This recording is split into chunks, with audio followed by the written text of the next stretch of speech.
I think my own personal philosophy, one that I think offers a sounder basis for knowledge and wisdom than religion, is based on reason. Now, as soon as we're having this conversation, as long as we are trying to persuade one another of why you should do something or should believe something, you're already committed to reason. We're not engaged in a fist fight. We're not bribing each other to believe something.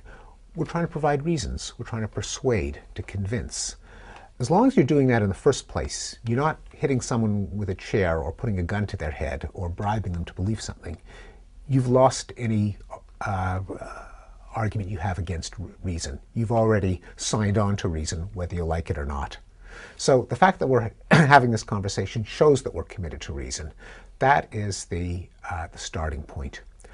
And from reason, many other things follow. I think science is just the application of reason to the natural world. There's no such thing as the scientific method in the sense of a recipe or a formula, because techniques in science are always changing to handle the problems in front of us. Science is really an attempt to explain things, to answer the question of why it's the way it is, as opposed to some other way it could have been.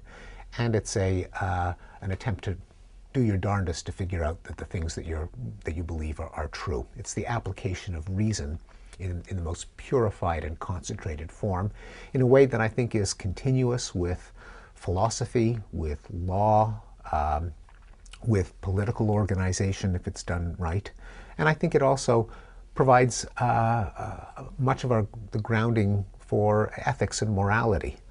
At heart, morality is treating other people the way one would want to be treated oneself.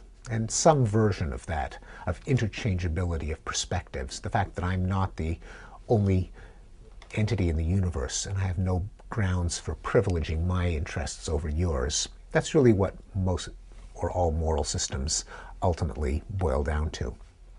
And again, as long as I'm talking to someone, as long as I'm providing reasons, I can't say that I am a unique, privileged person and hope for you to take me seriously. Why should you? You're you, I'm me. Anything that I come up with as a code of behavior, any reason that I give you for how you should behave, has to apply to me in order for me not to be a hypocrite or to contradict myself. And once you do that, then I think much or all of morality follows. So I think that, I think that the alternative that many people appeal to, namely faith, immediately refutes itself. Faith means believing something with no good reason to do it. Once you're talking to someone about what it is good to do, what they ought to do, what they have reasons to do, you cannot appeal to faith. You're committed to reason. I think that using the word God or the attitude of faith toward that which you don't know is a cop-out. It's a way of slapping a label onto something rather than trying to understand it. Or, since we may not understand everything, just say there's some things we don't understand. To invent stories that sound as if they were true or could be true, to pretend that they're true just so that we can have a story, I think is unsatisfying, and it could even be immoral, because it could lead you to mistaken policies, to getting in the way of your best understanding of how the world works, to doing things that lead to more harm than good. I mean, the concrete example would be treating cancer with some cockamamie herbal or homeopathic formula instead of the best medicine that we have, or justifying invasions and murders and sacrifices on the grounds of appeasing some god or carrying out some divine mandate. I think there's nothing but mischief that can come from inventing stories for that which we don't understand. There's nothing wrong with saying there's some things we don't understand.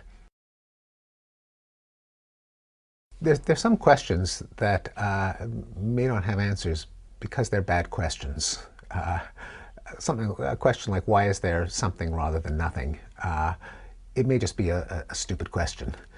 The question of why am I here? Why was I put here? What is my greater purpose? Might be like that.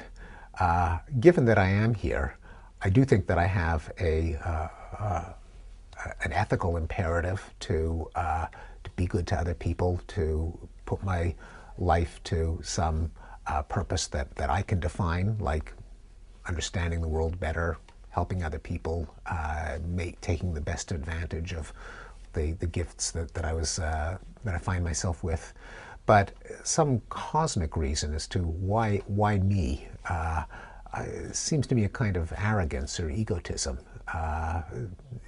Why should the cosmos care about me? That seems to be the height of grandiosity to think that it would.